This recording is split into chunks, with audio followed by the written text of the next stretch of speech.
Welcome to this explainer. Today we're stepping into something deeply personal, remarkably relatable, and honestly, beautifully human. We're going to explore a brief but profound reflection written by Dr. Bahubali S. Ingale, a pediatric allergy specialist. I want you to picture the setting, feel the atmosphere, and walk alongside this physician as a simple, everyday social gathering sparks a massive internal question about life, aging, and science. Let's dive in. So our story begins not in some sterile clinic or high-tech laboratory, but in a place of pure joy. Dr. Ingale is attending the 5th birthday party of a relative's daughter, exuberantly arranged at the Himalayan Lake Hotel. Just imagine this vibrant scene with me for a second. Colorful balloons everywhere, the energetic, contagious laughter of children, parents smiling, families coming together. But as Dr. Ingale stands there taking the whole shebang in, his mind kind of begins to wander. He starts observing the people around him, specifically the men around his own age. Now, it's absolutely crucial to mention that this entire reflection comes directly from an authentic, handwritten note by Dr. Ingale himself. There is just something incredibly powerful about reading these raw, unedited thoughts. It's not some formal, stuffy medical publication. It's a quiet confession, a moment of vulnerability captured right there in ink. As we trace his handwriting, it's like we can almost hear his inner monologue kicking in, right as the joyous noise of the party slowly fades into the background. Surrounded by all that boundless energy of youth, Dr. Ingale has this sudden, very grounded realization about his own physical state. He notices the other men, and then, well, he looks at himself. He admits with this gentle, relatable self-deprecation that his tummy, too, has started ballooning. It's a pretty humorous observation, right? But it actually triggers a much deeper, sobering, mathematical reality in his mind. Think about it. He's standing next to a child who has just completed her 5th trip around the sun. Her entire life is right there ahead of her. On the flip side, Dr. Ingale realizes a stark fact about his own biological clock. His age is now more than half of the average lifespan of a human being. Literally over half the sand has already fallen through the hourglass. It's this powerful contrast between the innocence of beginnings and the heavy realization of our own mortality. And right there, amidst the balloons and the cheerful music of a children's party, the ultimate existential question silently arises. Where is the fountain of youth? It's a question humanity has obsessed over for millennia, right?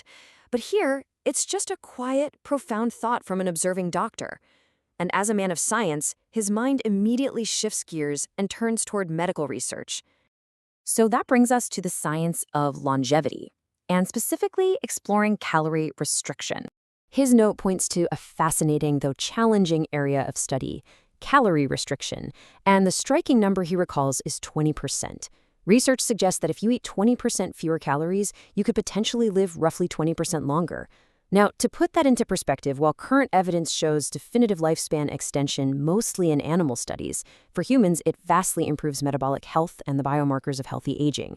He wisely adds a little caveat, noting that it depends, acknowledging how incredibly complex human biology is. But the core premise stands. To live longer, science suggests we really need to consume less.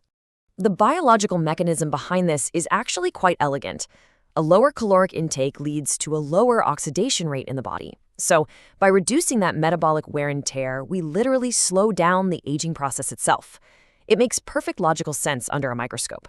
But, as we all know, human life is rarely lived under a microscope. Because just as his mind is dwelling on the strict discipline of cellular oxidation, reality taps him on the shoulder.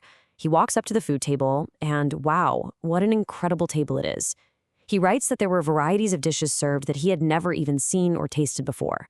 So here we have the scientific ideal of eating 20% less colliding head-on with the glorious, completely irresistible temptation of an extravagant party buffet.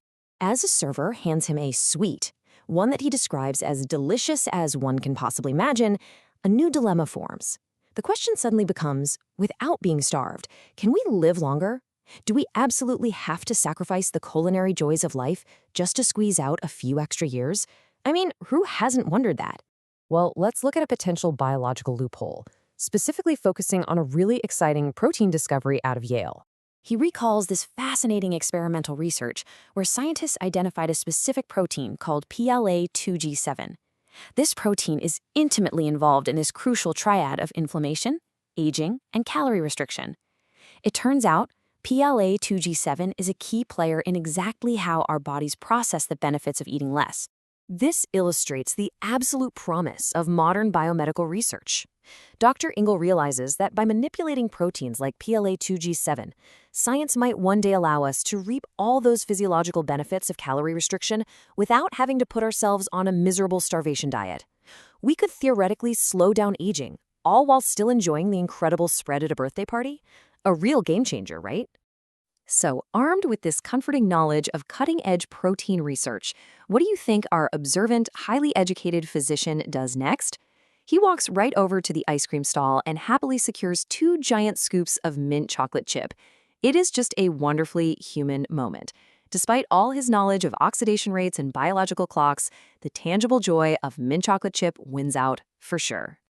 But right as he goes to take that first delicious bite, his own mind delivers a gentle punchline. He notes that as he held those 2 scoops, his inner voice spoke up and simply asked, "You? Really?" After all that profound contemplation about mortality and caloric restriction, here you are indulging in a double scoop. It's this quiet, hilarious moment of self-awareness that I think every single one of us can completely relate to. Ultimately, Dr. Ingale's handwritten reflection leaves us with such a beautiful lesson. Yes, the science of longevity is fascinating, and understanding it empowers us. But perhaps the true fountain of youth isn't hidden in some miracle diet or a single lab discovery. It might just lie in the balance. It's about holding the knowledge of science in one hand and 2 scoops of mint chocolate chip ice cream in the other. It's about acknowledging our mortality, but absolutely not letting it rob us of the simple happiness of living. So the next time you're at a celebration, ask yourself, are you living simply to extend your years? Or are you making sure there is actual life and genuine joy within those years?